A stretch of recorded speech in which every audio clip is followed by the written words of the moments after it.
All of you gathered today in the Silver State for the Nevada Democratic Party State Convention. I want to commend the delegates, activists, and volunteers for bringing more people into the political process. And congratulations to Nevada State Democratic Party Chair William McCurdy II, who is leading the charge to victory in November, and to your governor, Steve Sisolak, who has spent each day in office fighting for the people of Nevada. I wish we could be together in person, but from across the country, I know y'all are doing the work necessary to ensure Nevada stays blue this November, and Georgia looks forward to joining you. Nevada has so much to be proud of. I could not be more excited to address the state that elected the first majority female legislature in our nation's history. It is awe-inspiring to be with the two women I deeply respect, Senators Catherine Cortez Masto and Jackie Rosen, who have rejected conventional politics from the beginning of their careers, using their power to serve Nevadans at home and in our nation's capital. Georgia looks forward to sending 2 Democratic senators to join you in the fall as we take back the Senate in our march to progress. Again and again, Nevada, you have shown America what is possible. Under Senate Majority Leader Senator Nicole Cannizzaro, the first woman to serve in this leadership role, Nevada has built consensus on common sense progressive ideas like gun reform in the heart of the West. This is the way of the future. And as we grapple with voter suppression, Assembly Speaker Jason Frierson, the first Black assemblyman in this position, has charted a course to protect and expand voting rights for Nevada, setting a critical example for the country. Our nation is grappling with a public health crisis, economic collapse, and the turmoil of systemic injustice. But Nevada gives us hope. Because of your commitment to the nature of citizenship, in 2019, Governor Sisolak, working with the state legislature, passed laws to automatically register voters, establish same-day registration, and restore voting rights for people who have served their time. When we launched Fair Fight 2020 in Las Vegas, we celebrated this as the roadmap for the future, where communities of color, women, new Americans, and young voters can stand in solidarity for the country we were promised. It is because of the work of Governor Sisolak and these leaders that I mentioned that we launched Fair Fight 2020 in the battle-born state. Fair Fight 2020 is committed to protecting the vote in 18 states across the country, including Nevada and Georgia, so that our elections are free and fair. The work of justice starts with listening to and empowering communities of color. In Georgia, we know all too well what it is to live under the specter of racism, and we know that justice is not distributed evenly. We saw this with the murders of Ahmaud Arbery and George Floyd, killed in our streets, and when Breonna Taylor was killed in her home. But I've also seen the promise in the protesters that have marched and donated and worked to dismantle systematic racism. One of the most powerful weapons in our toolbox against this system is the ballot.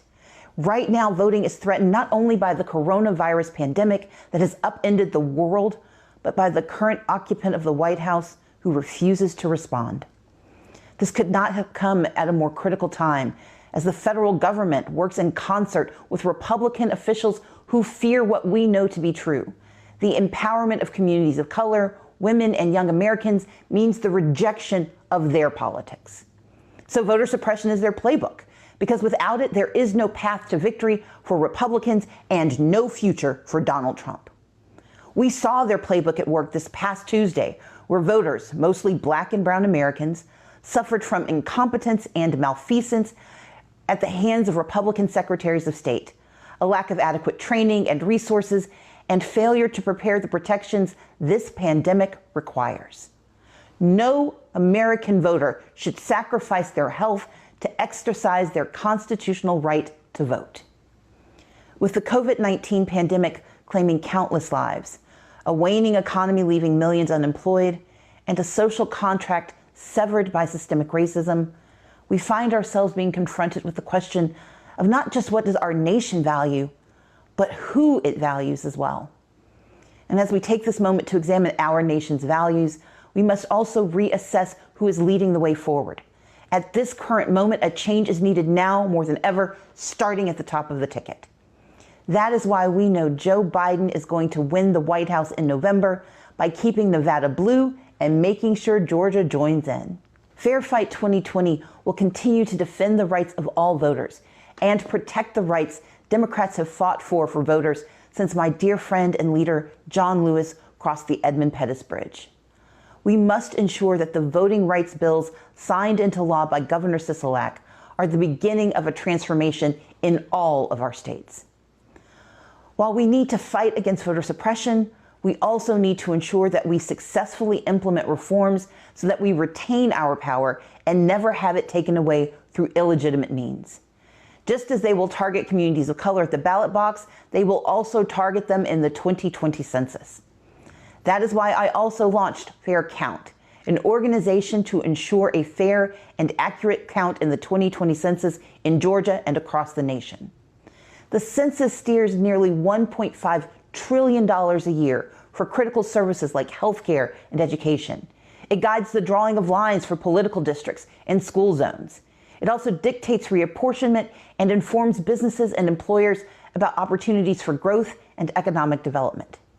With the support of your Representative Stephen Horsford, Fair Count is helping to ensure an accurate 2020 census, because it is vital that communities, especially communities of color who are in danger of being undercounted, participate in the 2020 census and get the resources they deserve. Nevada and Georgia know this well. With the 2010 census, we each gained a new seat in the U.S. House of Representatives. The path to progress is before us. If we make our voices heard by getting counted in the census and getting to the polls in November, we win. But we must overwhelm the system with our voices. Only then can we build a more equitable nation that helps all Americans not just get ahead, but stay ahead. We need your help to get there, Nevada.